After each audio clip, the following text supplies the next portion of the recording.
আগের ভিডিওটাতে তো তোমরা দেখেইছো যে আমরা চলে এসেছি বিআরএস সাসারামে। তো স্টেশন থেকে আমরা একেবারে হোটেলে চলে গিয়েছিলাম। স্টেশনের একদম পাশেই আমাদের হোটেলটা নেওয়া হয়েছিল। তো ওখানে এসে ফ্রেশ হয়ে রেডি হয়ে আবার বেরিয়ে পড়েছে ঘুরতে। এখন আমরা যাচ্ছি তুতলা ভবানী টেম্পেলে।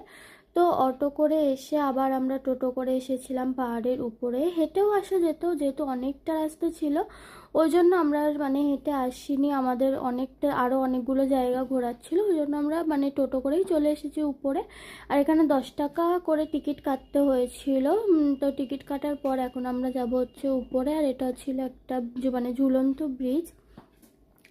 তো এখন আমরা যাব উপরে পুজো দেওয়ার জন্য। এখানে আমি একটু স্টাইল মারছিলাম। দেখো পাশে আশেপাশের ভিউটা কত সুন্দর, চারিদিকটা পাহাড়ে ঘেরা, দারুণ দারুণ লাগছিল দেখতে। তোমরা সামনে থেকে দেখলে বুঝতে পারতে যে কতটা সুন্দর লাগছিল জায়গাটা। শুধু ওয়াটারফলসেরই কমি ছিল, কারণ ওটা এখন হয় না। আমরা যে সেটা জানতাম না। সবাই বলছিল যে কি সেখানকার লোকজন বলছিল যে এইটা নাকি বর্ষাকালে খুব ভালো ওয়াটারফলস হয়, এখন সেটা একদমই হয় না। তো যাই হোক, আর কি করা যাবে, আমাদের ব্যাড লাক। এখন আমরা যাব সেই উপরে মন্দিরে, তো গিয়ে পুজো দেব।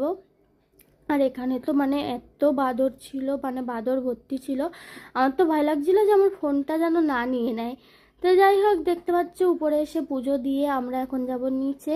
তো এরপরে আবার অন্য একটা জায়গায় যাওয়ার আছে, এখান থেকে পুজো দিয়ে আমরা বেরিয়ে যাচ্ছি।